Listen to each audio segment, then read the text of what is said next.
এই দেখাশোনাগুলো ঠিকভাবে করছে কিনা। এই পর্যন্ত সব জায়গা থেকে আমরা পজিটিভ রিপোর্ট পাচ্ছি, আমি সব জায়গায় খেয়াল রাখছি, আমাদের মাননীয় মন্ত্রী মহোদয় এহসানুল হক মিলন এমপি উনি খেয়াল রাখছেন, আমাদের সচিব মহোদয় আছেন, কন্টিনিউসলি অন দ্য ফোন আছেন, সবাইকে সাথে যোগাযোগ করছেন, আমাদের ডিজি সাহেব আছেন, ওনারা আজকে আমার সাথে এর আগেও একদিন আমার সাথে স্কুল পর্যবেক্ষণ কিছু দূর করেছিলেন।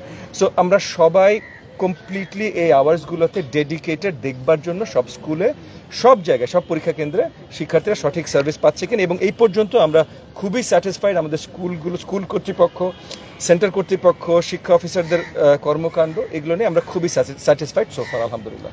এখানে একটি বিষয় হচ্ছে যে যারা পরীক্ষা দিচ্ছে সবাই ষষ্ঠ শ্রেণীর শিক্ষার্থী এবং তারা 4 মাস ইতিমধ্যে ক্লাসও করেছেন।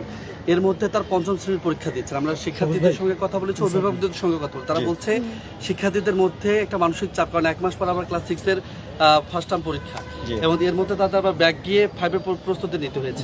এই মানসিক চাপ সৃষ্টি হয়েছে, এটি আসলে সিদ্ধান্তগত জায়গায় বা এই সময় টানা পড়ে। দেখেন, এখানে আমি একটু পরিষ্কার করি আপনাদের।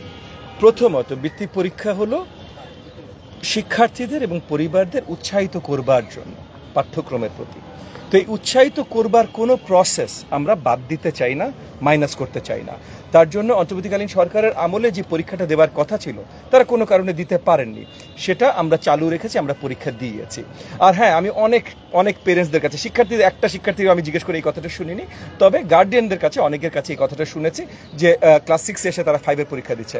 দেখেন, নলেজ এমন একটা জিনিস, ইউ বিল্ড অন ইট, এটার উপরে আপনি তৈরি করেন। আপনি ক্লাস 6 এ যে 5 এর অঙ্ক যদি ভুলে যান, তাহলে আপনি আসলে নিজেও ক্লাস 6 এর অঙ্ক পারবেন না। সো এটা বড় দাগে কোনো প্রবলেম বলে আমার কাছে প্রতীয়মান না। এটা হলো 1। আর 2 হলো, প্রত্যেকটা শিক্ষার্থী পরীক্ষা দিচ্ছে, এটা এই শিক্ষার্থীদের ভিতরে কম্পিটিশন, তাহলে এই প্রবলেমটা সবাই ফেস করেছে, তাহলে সবাই যদি ফেস করে তাহলে সেটাও একটা ইকুয়াল গ্রাউন্ড তৈরি করে ফেলে। সো এগেন, মেইন পয়েন্টটা বৃত্তি পরীক্ষার হলো উৎসাহিত করা। আমরা যত বেশি দিব এবং আগামী দিনগুলোতে আমরা এই যে যত সংখ্যক শিক্ষার্থী এই বৃত্তি পরীক্ষার ভিতরে আমরা আনতে পারি, এটা বাড়াতে চেষ্টা করব।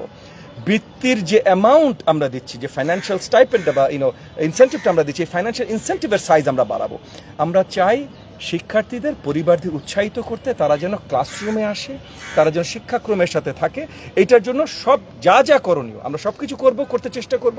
এটার জন্য আমরা গার্ডিয়ানদের সাথেও কথা বলবো। আপনারা যারা গণমাধ্যমে আমার ভাই বোনরা আছেন, যারা স্পেশালি শিক্ষা কভার করেন, তাদের কাছ থেকে আমরা জানতে চাই যে আপনারা বিভিন্ন জায়গা থেকে কি জানলেন, কিভাবে আমরা শিক্ষার্থীদের এবং পরিবারবর্গকে উৎসাহিত করতে পারি আমাদের শিক্ষার্থীদের ক্লাসরুমে রাখার, নিয়ে আসার।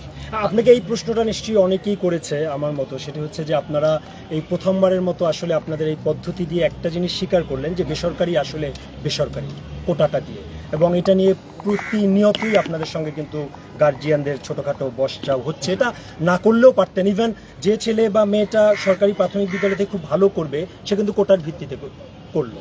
তো আসলে দেখেন, এখানে যদিও প্রশ্ন আসলে আগের সরকারকে করা দরকার ছিল। ফার্স্ট এন্ড ফরমোস্ট এইটা আমাদের নীতিমালায় হয়নি, এটা আগে পরিষ্কার বুঝে নেন।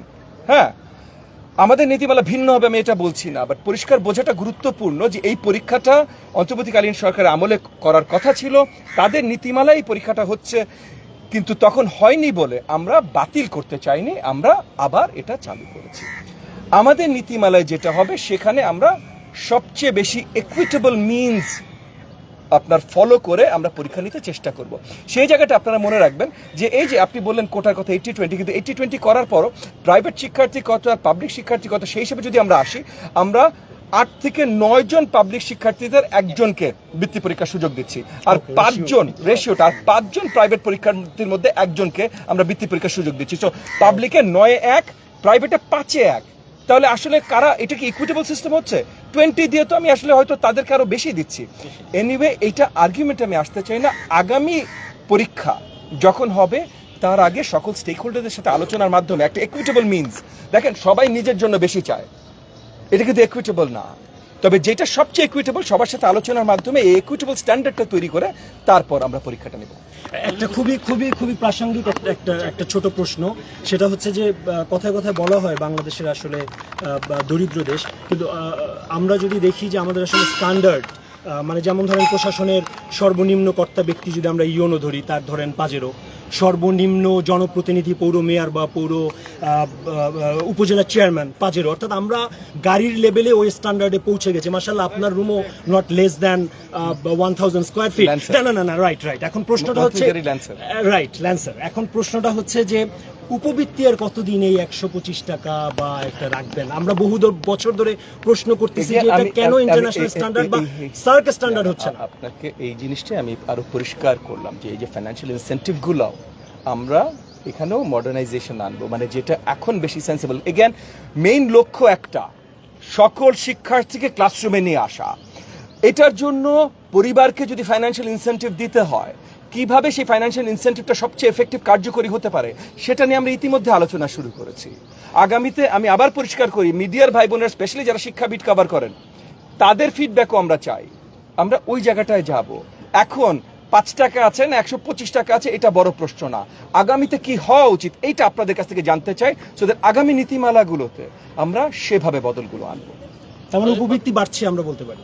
এগেন সবার সাথে আলোচনার মাধ্যমে বেস্ট মিনসটা, সো কোনো একটা আপনার সেটেল স্টেটমেন্ট আমি করতে পারি না যতক্ষণ পর্যন্ত সেটেলড না।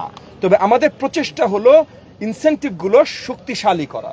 সো হ্যাঁ, সেটার যদি কারণ হয়, মানে যদি বাড়ালে শক্তিশালী হয় তাহলে নিশ্চয়ই আমরা বাড়াবো। মাননীয় প্রতিমন্ত্রী, আপনি যেহেতু এই এলাকার সংসদ সদস্য, একটু জানতে চাই যে এই এলাকায় গত 4-5 দিনে কিশোর গ্যাংয়ের হামলায় 2 জন মৃত্যুবরণ করেছে এবং কিশোর গ্যাং মাদক, এটা ল অ্যান্ড অর্ডার ইস্যু। আজকে আমরা শিক্ষা নিয়ে কথা বলছি, যদি আপনি জিজ্ঞেস করেছেন বলে বলছি এটা রিলেটেড খুব স্ট্রিক্ট। এটা কি কারণে হয়েছে সেটা অলরেডি উদ্ঘাটন হয়েছে এবং খুব স্ট্রিক্ট ইনস্ট্রাকশনস র্যাব এবং পুলিশকে দেওয়া হয়েছে। আমি আশাবাদী খুব তাড়াতাড়ি এটার ফুল রিপোর্ট তারা আপনাদের সামনে নিয়ে আসবেন। কিন্তু আজকে যেহেতু শিক্ষা নিয়ে আলোচনা, এটা নিয়ে আলোচনা করতে চাই। আপনাদের সকলকে অসংখ্য ধন্যবাদ।